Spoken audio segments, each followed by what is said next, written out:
You're walking your own path. Quiet, focused, steady. Then you look to the side. Someone else is already far ahead. They started later, but somehow they're winning faster. More results, more recognition, more progress. And suddenly, something inside you shifts. Your steps feel heavier. Your pace feels wrong. You begin to wonder if you chose the wrong road, or if you were never meant to walk it at all. This is where most people don't fail because they're weak. They fail because they start looking sideways. Before we continue, if this feeling sounds familiar, subscribe to the channel, like this video, and leave a comment telling me, who do you compare yourself to most often? Comparison doesn't hit you all at once. It starts quietly. At first, it's just a thought. They're moving faster than me. Then it becomes a question. Am I doing something wrong? And eventually, it turns into a verdict. Maybe I'm just not good enough. This is the real danger of comparison. It doesn't just show you someone else's progress, it makes you doubt your own direction. You begin to replay every decision you've made. Every choice feels suspicious. Every slow day feels like proof that you're failing. And the worst part? Nothing has actually gone wrong. You're still learning, still improving, still moving forward, just not at the speed you see on the surface of someone else's life. But comparison ignores context. You don't see how long they've been training. You don't see what they sacrificed. You don't see the failures they edited out. All you see is the highlight, and you measure it against your behind-the-scenes reality. That mismatch creates pressure. Pressure to speed up, pressure to change direction, pressure to abandon a path that hasn't even had time to work. And this is how people quit early. Not because the path was wrong, but because doubt entered before results had time to appear. At this stage, motivation doesn't disappear. It gets replaced by anxiety. You're no longer focused on learning. You're focused on catching up. You stop asking, am I better than yesterday? And start asking, why am I not where they are? This is where progress collapses, because growth requires patience, repetition, and trust in the process. Comparison destroys all three. It turns your journey into a race you never agreed to run, with rules you don't control, against opponents you don't understand. And once that race starts in your mind, your energy leaks away. You rush things that need time. You abandon systems that need consistency. You chase shortcuts that weaken your foundation. Eventually, you don't quit because you're tired. You quit because you no longer believe.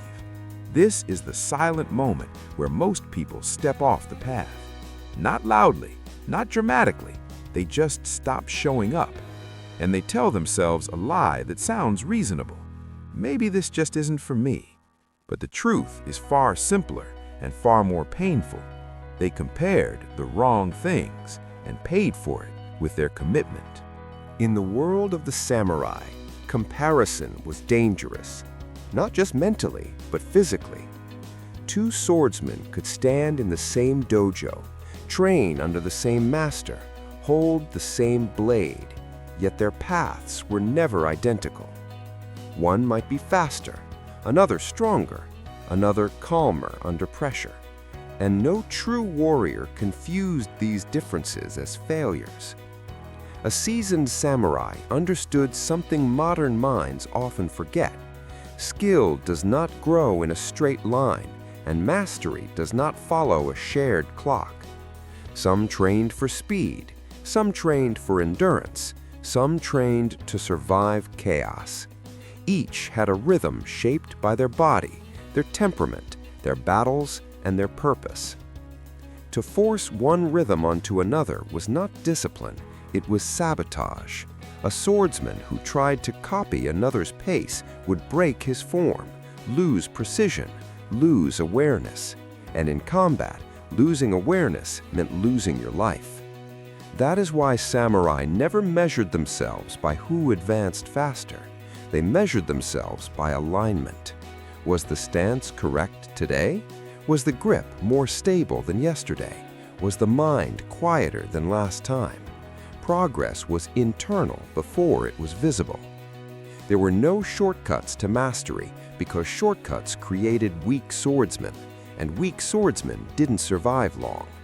A warrior who rushed training to match someone else's progress might look impressive for a moment, but under pressure, the cracks appeared. Timing would fail, breathing would collapse, the blade would hesitate. So the samurai accepted a truth that modern culture resists. Your pace is not your enemy, your impatience is. Training was never about being ahead, it was about being ready. Ready for the moment when speed mattered, ready for the moment when calm decided everything. And this is where the parallel becomes painfully clear. When you compare your progress to others, you're doing exactly what a reckless swordsman would do, forcing a rhythm that doesn't belong to you. You abandon your own timing, your own capacity, your own stage of development, and in doing so, you weaken the very foundation you're trying to build. The samurai didn't fear being slow, they feared being unprepared.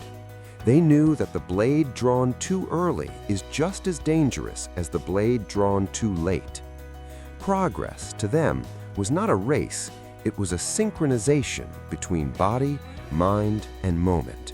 And that synchronization could never be rushed. Here is the shift most people never make. The problem is not that you compare, it's what you compare against. When you measure yourself against others, you're comparing two completely different timelines, different starting points, different constraints, different invisible struggles. Your brain interprets this as threat, not motivation. That's why comparison doesn't push you forward, it pulls you apart. The nervous system was never designed to process thousands of parallel lives at once.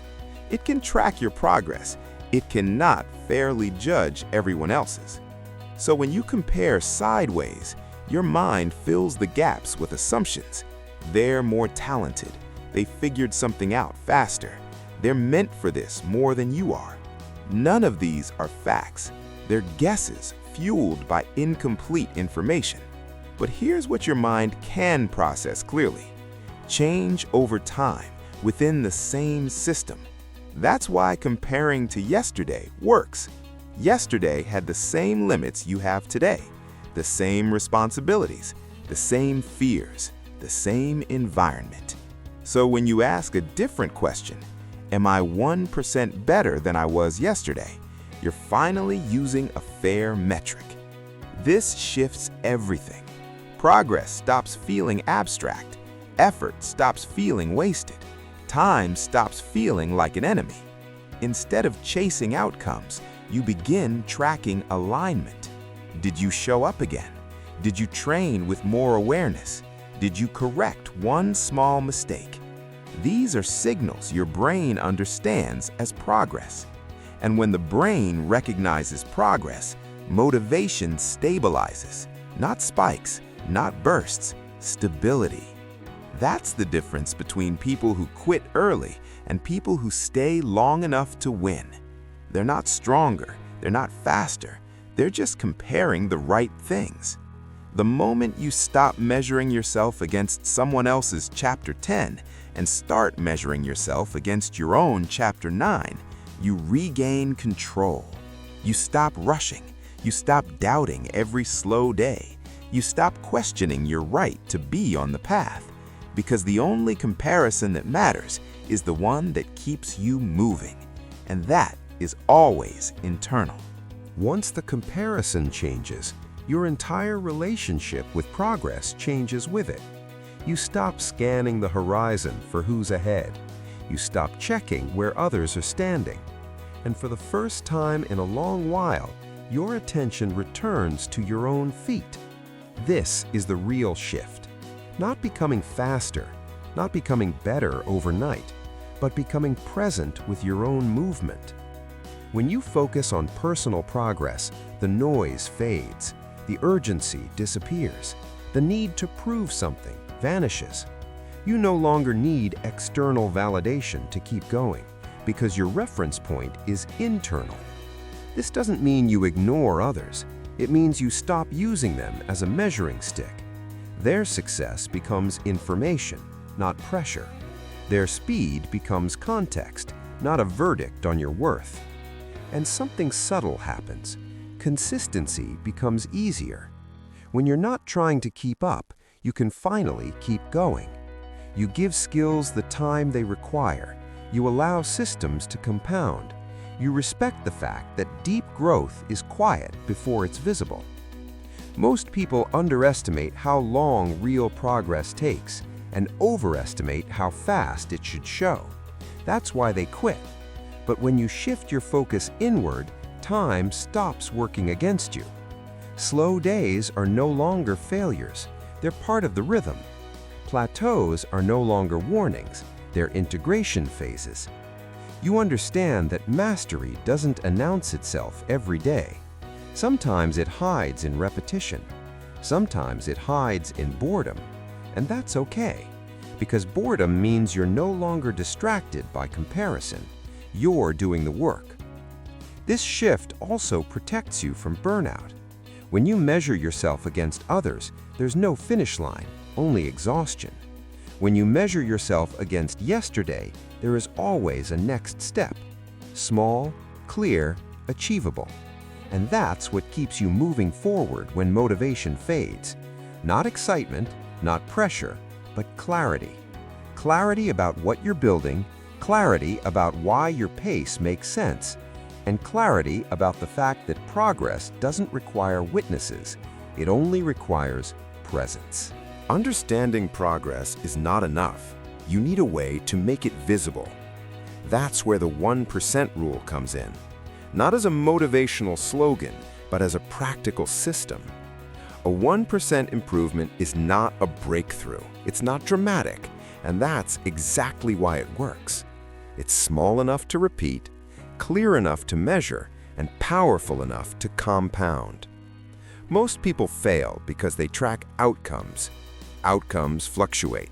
Outcomes lie. But process leaves evidence. So instead of asking, "Did I succeed today?" ask a better question. What is one small thing I did better than yesterday? That could be 5 more minutes of focused work, one cleaner repetition in training, one difficult conversation you didn't avoid, one moment you paused instead of reacting. These are not impressive to others. They're not meant to be. They are signals to yourself that you are still moving. Now comes the critical part, recording. If progress stays in your head, it disappears under pressure. If progress is written down, it becomes real. At the end of each day, write one sentence. Today, I improved by 1% when... That's it. No journaling marathons, no productivity apps, no comparison metrics. Just one sentence. This does 2 things immediately. First, it retrains your attention. Your mind stops searching for external proof of success. It starts scanning your own behavior. Second, it builds trust. Not confidence, trust. Confidence is loud and fragile. Trust is quiet and stable. You begin to trust that even slow days count. Even imperfect days leave progress behind. And when doubt shows up, as it always does, you have evidence. Not feelings, not motivation, evidence. Over time, these entries become a map. You'll see patterns, what helps you move forward, what drains your energy, what kind of progress actually matters. This awareness is far more valuable than speed, because speed without direction leads to burnout. Direction without speed leads to mastery. This practice also breaks the comparison loop. You stop asking, "How far am I compared to them?" because you already know where you stand relative to yourself, and that's the only position you can actually improve. 1% doesn't feel powerful today, but it's unstoppable over time. Not because it's fast, but because it's honest. If there's one lesson to carry with you after this, Let it be this: the moment you start looking sideways, you step off your own path. Not because others are wrong, but because their pace was never meant to be yours. Every journey has a rhythm. Every skill has a season. Every form of mastery demands its own timing.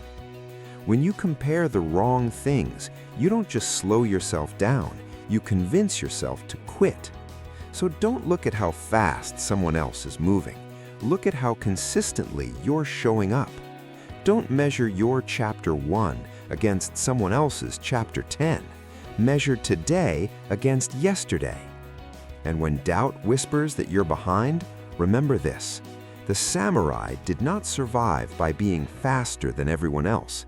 They survived by being ready when the moment arrived. Your task is not to win a race. Your task is to stay on the path long enough for the work to change you. So keep your eyes forward, keep your focus narrow, and keep recording your progress quietly, honestly, daily. If this message resonated with you, subscribe to the channel, like the video, and leave a comment with one thing you'll improve by 1% today. And above all, don't look sideways.